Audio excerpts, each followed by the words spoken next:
Okay, I'm gonna try this again. I love that program until I hate it. I don't know what to do.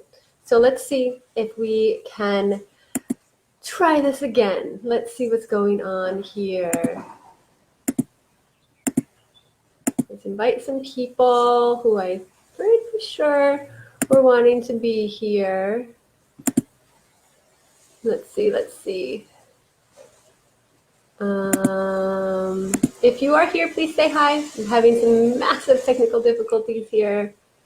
All right. Okay, so who's here? Okay, now I can see that people are here. Emily, hi. Patty, hi. All right, anybody who was in the previous try and you didn't see me or hear me, I'm really sorry. I don't know what happened. So, but it was kind of crazy anyways. Ellington came in. If you did see it, you probably laughed. But let's try this again because this is important. I have been trying to get this training to you guys since like Sunday, and something always happens. So here I am. I am doing it. I'm committed. I got 20 minutes before I'm doing the Zoom with everybody in the Growth Academy so I can help you guys grow your groups. So let's get down to work here. All right. Hi, Liv. Hi, Susan. Hi, Patty. Hi, Emily. All right. So we are talking about balance today, and it's very, very important. But I want to tell you first why it's important, because a lot of people are like, balance is good, that way you don't get exhausted, or you just know what's going on, it's good for your soul, all of that. That's good, yes. But the main reason that I obsess so much about the balance in my business is because it helps me create momentum, and that's also what helps me create stability. I actually have stability in my business as an entrepreneur, a service-based entrepreneur, because I have balance. And that balance creates momentum. It maintains that momentum. And then that creates that stability. So let's use an analogy. You know, I like analogies.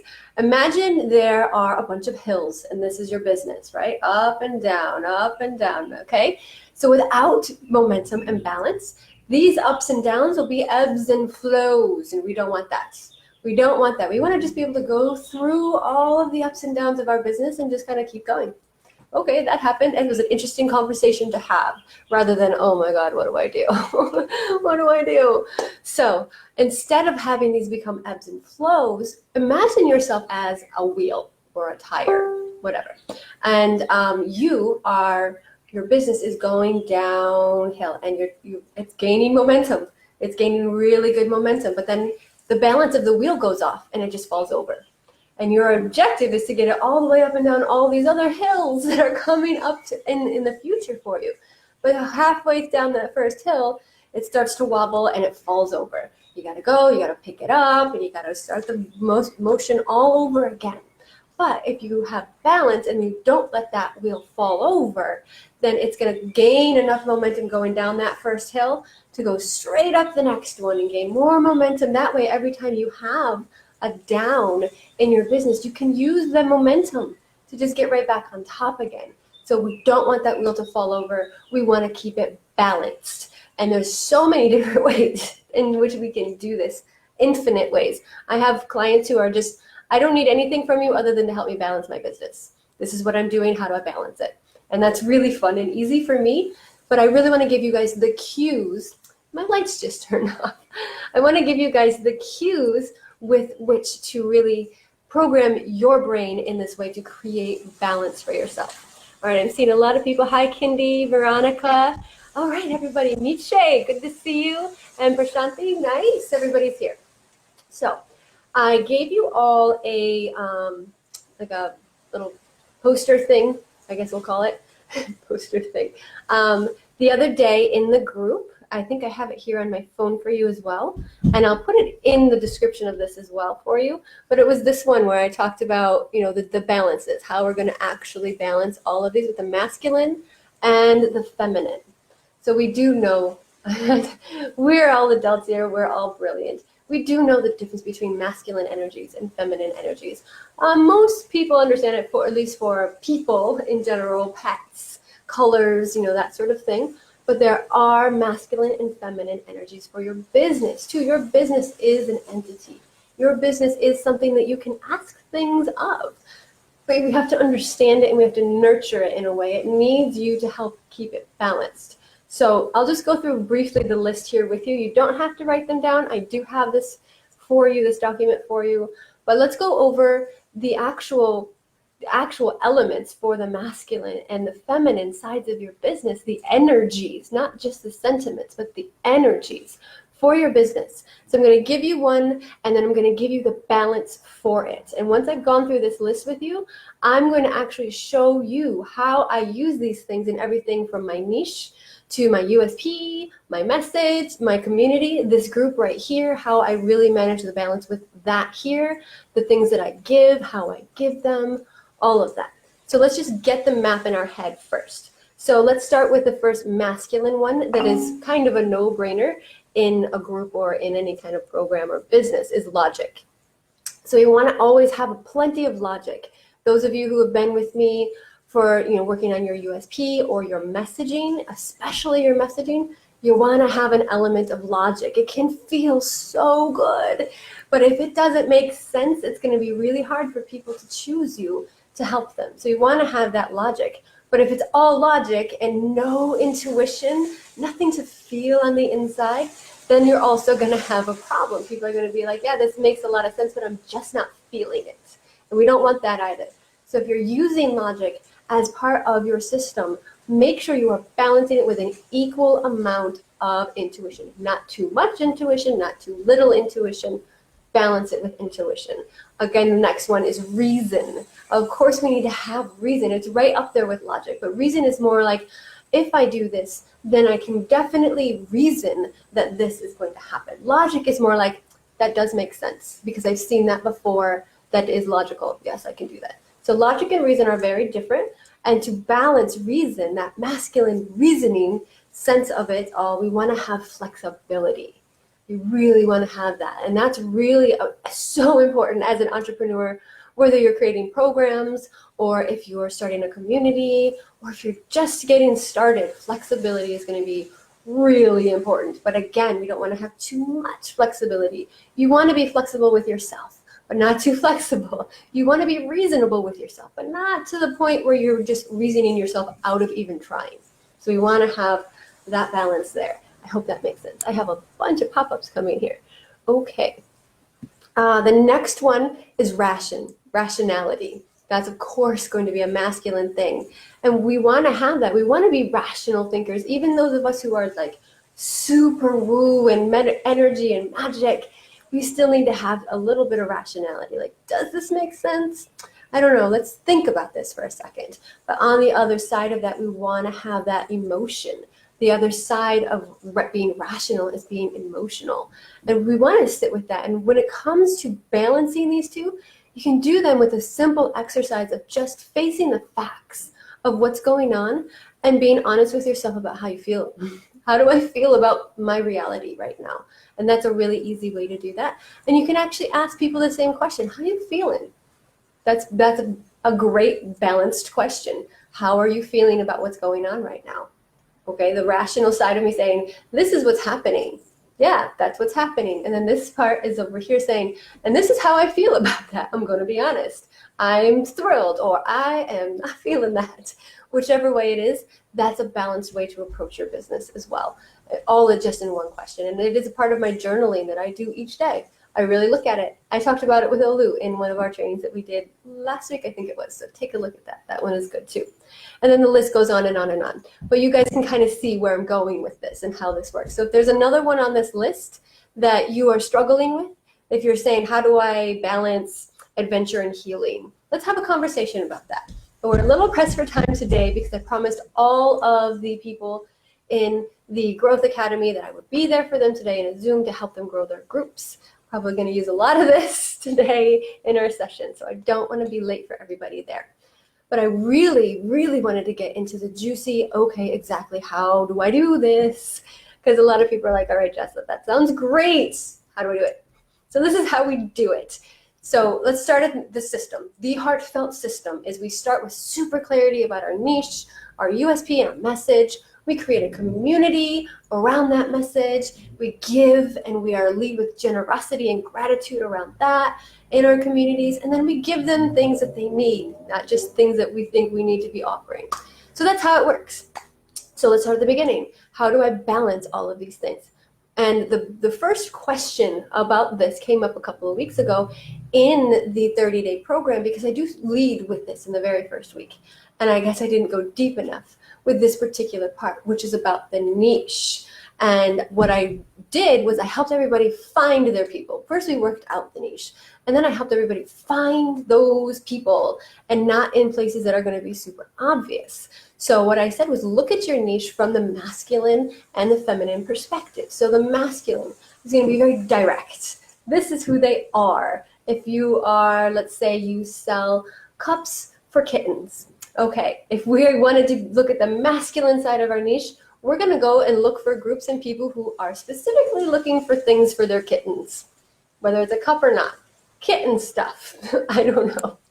So that would be the masculine approach. But that can be really hard to find, first of all. And if you do find, let's say, a Facebook group full of people looking for stuff for kittens, obviously that group is going to be owned by somebody who doesn't really need you in there saying, no, come get your kitten stuff over here. I'm about to curse. It just wants to come out. Kitten stuff, kitten stuff. So we don't want to do that. And if we do, we want to be very, very careful. So let's look more towards the feminine side of the actual niching process. And that means going more peripheral. Okay, we were trying to sell cups to kittens, the owners. We're trying to get these owners to buy their kittens some cups. So how are we going to do that without being direct? We're going to say, okay, what else in this person's life, this ideal client's life, matters to them besides their kitten and their kitten's things? Because that's pretty specific. Obviously, they're not, hopefully, they're not just entirely obsessed and their life doesn't revolve entirely around things for their kittens. They care about other things. Are they moms? Are they entrepreneurs? Do they like to travel? Are they, a certain age? Probably, I would say kitten stuff. I would say probably, I don't know, crazy cat lady age. I don't know. But let's think about what else makes them a whole person. We want to nurture the whole person in our mind so that we can find out where else they are and what they might be talking about.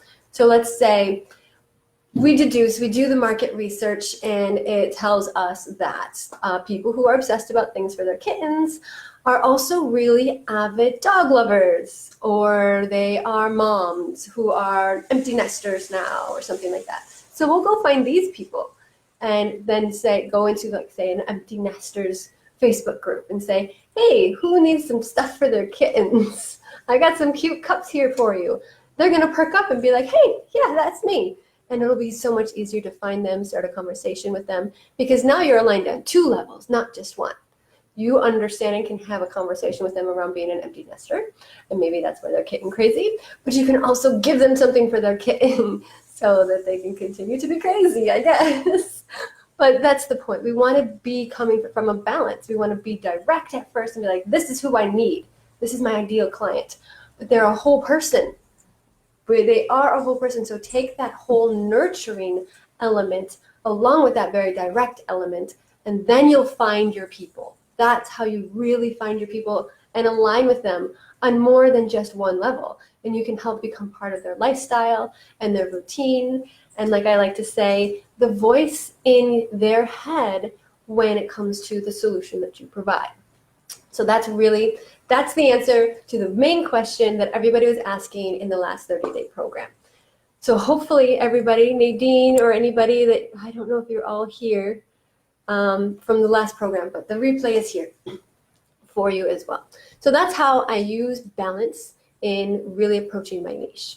And again, with my USP, still very balanced. Heartfelt marketing, female, male, feminine, masculine. Heartfelt marketing. So now you don't have to do this in your USP, of course. I really like using the juxtaposition because it speaks to more people. My branding even, not super feminine, not super masculine, very just balanced, super balanced. So that, yes, most of my people are female, but I will say most of my elite level clients are male. That's just the way it works out. I mean, Men are coming to me saying, fix this. And they know that I can because I'm balanced like that. Heartfelt and marketing. If you're a heartfelt person and you need help with marketing, there we go. Heartfelt business, heartfelt growth, everything. Balancing the feminine and the masculine right in there with it. So that one is super easy. And then the next step in it is balancing your message, which if you've taken that training, it's free, it's here, it's in the group. If you need the link, just let me know. I actually walk you through step by step, I guess without saying it out loud. I've been told I don't say a lot of things out loud that I should be. Really making it obvious for everybody. But I walk you through in that training about exactly how to create that balance, because your message, it should have that logic and that reason and that real action. Like, let's go do this. Yes, let's have this. You can do this. But it also needs to have that expressiveness and that emotion and that real sense of nurturing. Like, okay, this person is going to take care of me, but they're going to make sure that I reach my goals. Or this person is really an emotional magnet for me. I really feel aligned with this individual, but they're speaking my language. And there's a lot of reason in this. I can see why or how that works. Like for me, when I say your success is my success, that's reason. That's absolute reason. But when I also say I'm on a mission to make the world a better place, that's emotion. That's nurture. So we want to have all of those elements in there as well. So make sure it's balanced and you'll be just fine. You'll be able to speak to everyone, for everyone as well. And then at the end of it, we're building a community around that message that is also nicely balanced. So in your community, you're going to want to have a lot of rational things that you're offering, things that just make sense. You're going to want to create and instill a sense of loyalty, not only from you to the people in your community, but also from the people in the community towards you, which is very effective in creating ambassadors and just making everybody's life a lot easier as well. And then there's got to be that logic for people to stick around. It has to be logical. There are billions of Facebook groups. They picked yours as one of the ones that they're going to be in and show up in, and that has to make sense for them. But if you do all of these things without nurturing them, without giving them your wisdom that is such an important element of having a community, and without using your intuition and trusting everybody else's intuition around you, then it's not going to be the kind of group that people are going to stay in. If it's too masculine, it's just going to be a bulletin board. And people trying to just kind of figure out a way to pull something out of this group for themselves, rather than actually be there to be a part of that community. We can name a few of these groups, but if it's too feminine, it's going to be so nice and cushy, but people are probably going to get a little bit sick of it because it's just going to be over the top, a little bit too much emotion happening here, not enough motion happening as well, and it's going to actually be more of like, oh, this is a nice, cute thing, rather than this is a legitimate business that I am actually really passionate about. See, people are thinking it's legitimate, and that is masculine, but they're passionate about it, and that's the feminine. So make sure your groups are balanced. If you don't have a group, get a group. Please get one. Please. And then finally, in the way that I give a lot. This right here, excuse me, this right here that I'm doing is me giving. I don't have to be telling you this. I really don't. And a lot of my competitors would say, you shouldn't be telling them this, because it's more than I need to give. I don't have to do this, but I am doing this because I know that it's helping you and it's making sense for you. And it serves me because here I am actually being the one helping you. And I say to all of my clients, the best way to show somebody that you are the best person to help them is to help them. Very simple. Okay, how do I know you can help me? Oh, you've been helping me for 6 months now. That's the best way to do that. And create that rabbit hole that just keeps helping and helping and helping and helping. So you want to have that rational side of, why do I help so much? Because it helps me, it serves me as well. It spreads my message, and it helps you to understand exactly my kind of brand of crazy. It really does help. But then it's also very nurturing, and that is something that is just a part of me. I nurture. Sometimes I go overboard, ask my children or my husband, but it's just a part of who I am. And so that keeps me balanced as well. When I can give, I do. And I probably make more of an effort than other entrepreneurs, but it doesn't hurt me because there's a rational reason for doing that. Every time I do a live, the algorithm gets a little bit of more of an addiction to my group. And every time I go live, you guys understand a little bit more about how this brain works so that you can help yourselves. And I can actually make that happen for you. And I'm honored. I'm honored that you are all here saying hi and actually participating in this. So it helps us all. It's balanced between the rational side of me that says, okay, so for my business, I need to be showing up and I need to be giving. And the nurturing side of me says, I need to show up and I need to give because it just fills my cup. And that's the balance for me. So that's the cycle. That's how I balance. Of course, it's a constant daily thing that I do. I'm always looking around. Okay, this is happening over here. I should probably do something over there. I'm promoting a paid offering. I should give a little bit more here as well. Just give things away for free so that people can understand the value of what it is that I'm offering that's paid. And that's really what we're talking about here. So for those of you who are in the 30-day program, the last go around, thank you for inspiring me to give this kind of balance to you and everybody else. And okay, I have 1 minute to get into Zoom. So those of you, most of you, I think all of you here are in the Growth Academy. So I will see you over there. The link is in our messenger thread, and I will see you in just a minute. Thank you, everybody. Let me know if you have any questions whatsoever.